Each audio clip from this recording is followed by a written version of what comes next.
The Joint Committee on Vaccination and Immunisation is an independent expert advisory committee that advises United Kingdom health departments on immunisation, making recommendations concerning vaccination schedules and vaccine safety.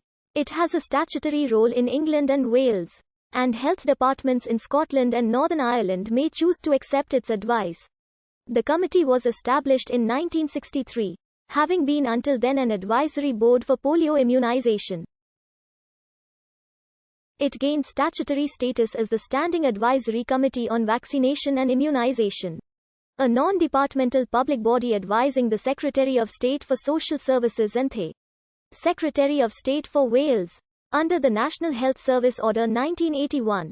Since the devolution of government powers to Wales, the JCVI continues to advise Welsh ministers. For England, the Health Protection Regulations 2009 require the Secretary of State for Health to implement the committee's recommendations regarding national immunisation programs. The committee has no statutory role in Scotland or Northern Ireland, although the Scottish Parliament takes JCVI advice because it has not formed an alternative body. In 2015, a petition was presented to the Scottish Parliament to depart from JCVI advice because the petitioner felt that the chair of the JCVI was not observing the Nolan principles. Petitioner had contacted Nicola Sturgeon during her time as health minister, and 9 years later had decided to petition as a last resort for his proposal to form a body similar if not the same as Norway's model. Following the government's review of public bodies that completed in 2012, the JCVI was reconstituted as a departmental expert committee. Although its statutory status under the 1981 order continues, the JCVI has a responsibility to provide high-quality and considered advice and recommendations to the UK health ministers. This includes giving advice on recommendations on matters of both a routine nature and also on any specific or special matters that ministers may request.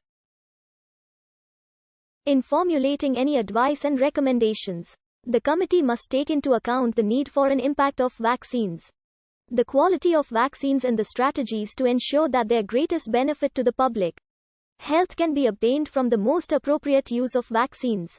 JCVI members meet and report as one committee, usually 3 times a year. Its recommendations, as accepted by the Secretaries of State, are published in Immunisation Against Infectious Diseases, commonly referred to as the Green Book, which provides guidance to clinicians, and also through other routes as necessary. In June 2018, the JCVI chair was Professor Andrew Pollard of the Oxford Vaccine Group in the Department of Pediatrics at the University of Oxford.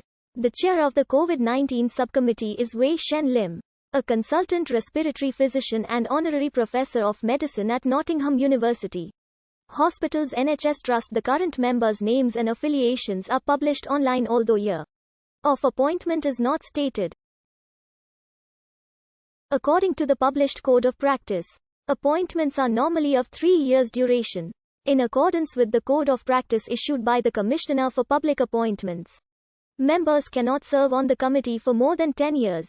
A previous chairman, Andrew Hall, was appointed Knight Bachelor in the 2013 birthday honours. The JCVI expressed concern about giving triple vaccines to children with a personal or family history of convulsions, but considered it appropriate to proceed with a planned introduction of the MMR vaccine in October 1988, including 2 products containing Eurobase strain. After the start of the mass MMR immunization program, additional evidence that the strain was linked with viral meningitis surfaced in a number of countries, and by 1990, many had withdrawn products containing it. In November 1992, it was withdrawn in the UK, following the publication of government-sponsored research which confirmed a high incidence of transitory mild meningitis. Since that time, government agencies have acted to prevent the importation of single vaccines containing this strain. In late 2000, Andrew Wakefield published what he said were his concerns in the journal Adverse Drug Reactions and Toxicological Reviews, commenting on early studies of MMR, none of which were critical of the vaccine. The article was reviewed in January 2001 by the JCVI, which unequivocally rejected Wakefield's claims. with government agencies publishing a detailed rebuttal. In 2010, Wakefield was struck off by the General Medical Council for fabrication of results and failure to declare a financial interest in the importation of single-strain vaccines, as is the case in the United States and many other countries. The mercury-based additive thimerosal, previously thought necessary for multi-dose vials of vaccines such as the DPT shot, has largely been phased out. According